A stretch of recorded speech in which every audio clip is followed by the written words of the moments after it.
आप लोग ध्यान रखेंगे भिक्षुओं का, तभी तो आने वाली जनता जो है, जब आज भिक्षु उस तरह से देख सकता है कि हाँ, भिक्षुओं को सारी सुविधाएं हैं। क्योंकि जो कोई प्रवचित होना चाहता, अनेक लड़के हैं जो कहते हैं बनते मैं प्रवचित होना चाहता हूँ, पर माता पिता का मन नहीं चाहता ना कि मेरा बेटा दुख में रहे, मेरा बेटा कठिनाइयों को सहे। पर जब वो देखते हैं कि हाँ, अब भिक्षुओं का जीवन बड़ा सुगम हो गया है, थोड़ा सा ठीक हो गया है, तो अच्छा चलो मेरा बेटा धर्म का साधना अभ्यास भी करेगा और अधिक उसे तकलीफ भी नहीं होगी, तो शायद हो सकता है उन माता पिता का मन बदल जाए और प्रवज्जा की अधिक अनुमति दे। भगवान के समय में एक उपासक थे, अपना बेटा लेकर गए भगवान के पास और कहते भगवान, हमारे पास बहुत धन है, सारी संपत्ति है, पर हम चाहते हैं कि हमारे बेटे को सबसे श्रेष्ठ धन मिले, सबसे अधिक सुख मिले। भगवान बुद्ध जी कहते हैं इस पुत्र को प्रवज्जित कराओ, अपने पुत्र के सुख के लिए, अपने पुत्र के सुख शांति के लिए, उसको वो देने के लिए माता पिता ले जाते, 7 साल का बेटा, भगवान कहते तत्काल कराओ करके उसे प्रवज्जित। अद्भुत है। चीवर प्रवज्जित हुए, सुबह से शाम नहीं हुई, अरहंत हो गए, है ना।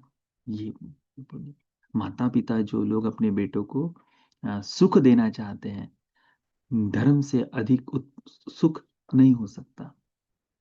पर माँ बाप है, वो जानते हैं कि हमारा बेटा तकलीफ में रहेगा, कैसे प्रवचित हो।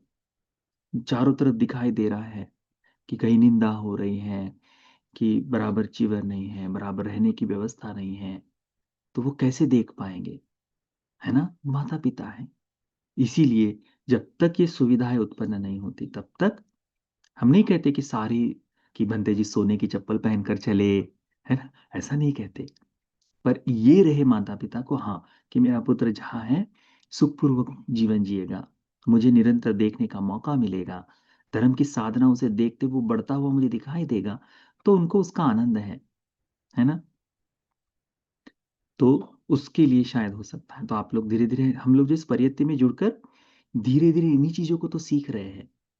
अपने संसार में चलते हुए कुशल धर्मों की संगति जो करना है, वो यही तो है कि धर्म को सीखते सीखते गुण धर्मों का गुण धर्मों को बढ़ाना जो है, उसी को करने के लिए ये परियत्ति पूर्ण तरह से काम कर रही है। केवल धर्म का श्रवण इस परियत्ति का उद्देश्य नहीं है। परियति धम्मा का उद्देश्य केवल ये नहीं है कि आप धर्म का श्रवण करें, धर्म श्रवण के साथ साथ आप श्रवण धर्म के लिए सहायक, निर्वाण पथ के लिए जो जो आवश्यक धर्म होते हैं वह उनको पूर्ण करना, उनको पूर्ण करने का ये कार्य है। जैसे किसी को खाना बनाना हो तो केवल चूल्हा है, चा उतना है, उतना देखने से नहीं होगा, उसको ये भी देखना पड़ेगा कि जहां जमीन है वहां पर बहुत हवा तो नहीं बह रही, हवा बहेगी तो आग बराबर नहीं लगेगी, तो हवा को रोकने की व्यवस्था, धूल अधिक है तो वो धूल उसमें न जाए उसकी व्यवस्था, है ना। काटने वगैरह के लिए चटाई आदि सारी चीजों की व्यवस्था लगती है। तो ये छोटी छोटी चीजें जब इकट्ठा हो जाती है तो प्रणीत ऐसा कुछ बन सकता है ना। वैसी व्यवस्था ही ये परियति धम्मा आपको करना चाहती है। तो इसमें जो जो जुड़कर काम कर रहे हैं वह निर्वाण के लिए आवश्यक वस्तुओं को, पूरक वस्तुओं को कर रहे हैं। भगवान के समय चश्मे का विधान नहीं था, है ना, परंतु आजकल चश्मों की आवश्यकता पड़ती है।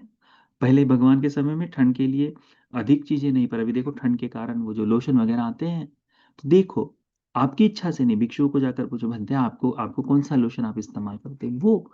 तो ये सारी चीजें जो पूरक चीजें जो है, जैसे जैसे बनती जाएगी वैसे वैसे आपका काम बढ़ते जाएगा, ठीक है।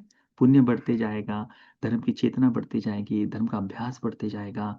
और इन्हीं इन्हीं सारी चीजों को देखते हुए हो सकता है कि ऐसा ये जैसे ही ये सारा कर्म परिपक्व हो जाए, धर्म सुनते ही श्रोतापन्न का भाव उत्पन्न हो जाए, है ना, उस फल की प्राप्ति हो जाए। इसीलिए पुण्य को संचित करो, बहुत अच्छी तरह से पुण्य करो, ठीक ठीक। नमो बुद्धाय। पुण्यानुमोदन करेंगे। आज हम सब लोग यहाँ इकट्ठा हुए, धर्म का श्रवण किया,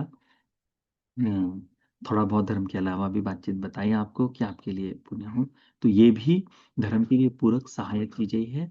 तो इस तरह से हमने संचित ही पुण्य किया। ये सारा पुण्य पुण्य सभी देवताओं को अनुमोदन करते हैं, इष्ट देवताओं को अनुमोदन करते हैं और मनुष्यों को भी अनुमोदन करते हैं। वे सारे सुरक्षा में हमें हमें धर्म की सुरक्षा प्रदान करने के लिए सहायक हो।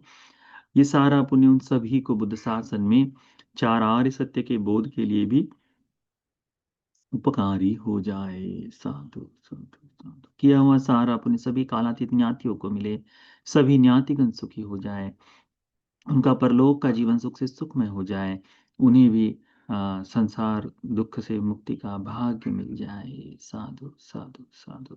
किया हुआ सारा पुण्य बोधिसत्व को अनुमोदन करते हैं, उन्हीं भी पारमिताओं को पूर्ण कर कर इच्छित ध्येय को पाने के लिए ये पुण्य उपकारी हो जाए। साधु साधु साधु। किया हुआ सारा पुण्य अनुमोदन करेंगे हमारे पूजनीय कल्याण मित्र गुरु भंते जी को, आश्रम में रहने वाले सभी भिक्षुओं को, देश में रहने वाले, दुनिया में रहने वाले सभी पूजनीय भिक्षुओं को, भिक्षुनियों को ये सारा पुण्य देते हैं। ये सारा पुण्य उन सभी को चार आर्य सत्य को बोध कर लेने के लिए उपकारी हो जाए। साधु साधु साधु। किया हुआ सारा पुण्य आप सभी उपासक उपासिकाओं को देते हैं, आपके बच्चों को अनुमोदन करते हैं, परिवार के सभी सदस्यों को, ज्ञातियों को, हितैषी मित्रों को ये सारा पुण्य देते हैं।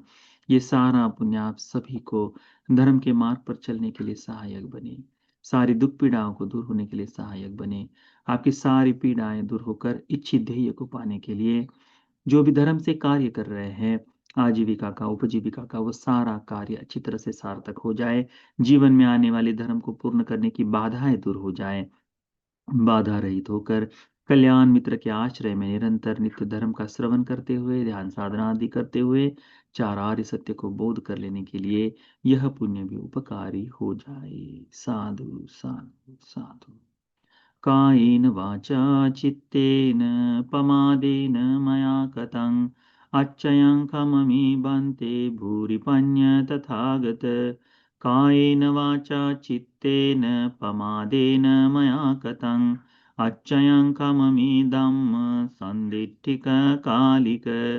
कायेन वाचा चित्तेन पमादेन मया कतं अच्छयं खममि संघ पुण्यं केत्तं अनुत्तरं। साधु साधु साधु। सभी को आशीर्वाद। अभिवादनशीलिस्सह नित्यं वद्धापचायिनो चत्तारो धम्मा वर्धन्ति आयुवन्नो सुखं बलम् आयुरारोग्य संपत्ति सग्ग संपत्तिमेव च अतो निब्बान संपत्ति इमिना ते समिच्छतु। सुखिनो